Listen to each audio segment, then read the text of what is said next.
Hi all, இது ஒரு செம்ம டேஸ்ட்டான ஆலு பால்ஸ் ரெசிபி. இது செய்கிறதுக்கு ஒரு பெரிய சைஸ் உருளைக்கிழங்க 4 வெட்டி வேக வச்சு அதை வந்து ஒரு மிக்சர் ஜாரில் ஆட் பண்ணி நல்லா ஃபைன் பேஸ்ட்டாக அரைச்சி எடுத்துக்கோங்க.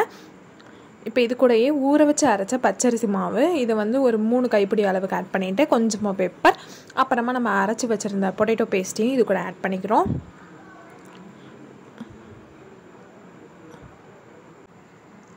இப்போ கொஞ்சமாக சால்ட், அப்புறமா பச்சை மிளகாய் இது வந்து குட்டி குட்டியாக பொடிசாக நறுக்கிட்டு அது கூடவே ஆனியனையும் இதுமாரியே சாப் பண்ணி ஆட் பண்ணியிருக்கோம்.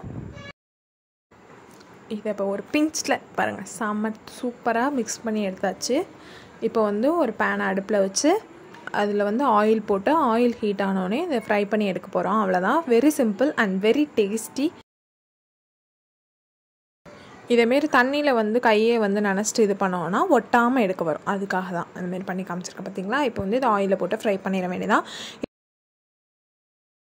இது செய்கிறது ரொம்ப சிம்பிள், ரொம்ப டேஸ்டி, ஒரு பர்ஃபெக்ட் ஈவினிங் ஸ்நாக்ஸாக இருக்கும். ஏன்னா வந்து குறைஞ்ச டைமில் ஈஸியான இந்தமாரி டிஷ்ஷஸ்லாம் ட்ரை பண்ணி பாருங்கள்.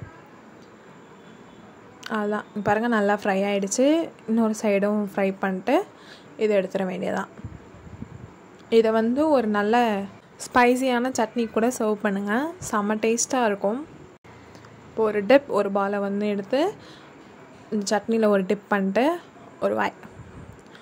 வெளில நல்லா செம்ம கிறிஸ்பியாக இருந்துச்சு, உள்ளே வந்து அதுமாரி பொட்டேட்டோவோட ஸ்டஃபிங் வந்து நல்லா இருந்துச்சு. இந்தமாரி மாவோட மிக்ஸ் பண்ணுறதுனாலே இந்த பொட்டேட்டோவோட டேஸ்ட்டும் நமக்கு தெரியும், அதே சமயம் அதோட ஃப்ளேவரையும் நம்மளால் ஃபீல் பண்ண முடியும். நீங்களும் ஒரு வாட்டி ட்ரை பண்ணிட்டு எனக்கு உங்களோட கமெண்ட் சொல்லுங்கள்.